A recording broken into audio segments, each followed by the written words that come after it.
Yeah, good morning. So there are so many we could talk about, but a notable bill that we have mentioned before would ban the manufacture, possession, sale, and transfer of high-capacity magazines. High-capacity magazines are capable of holding more than the standard number of rounds. Many for the ban argue that many mass shootings are committed with large-capacity magazines, given the ability to shoot many rounds.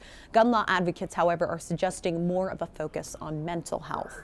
Another bill would allow undocumented immigrants to apply for state loans. Right now, students with deferred action for childhood arrival status can apply for state aid programs, but they are unable to apply for federal loans.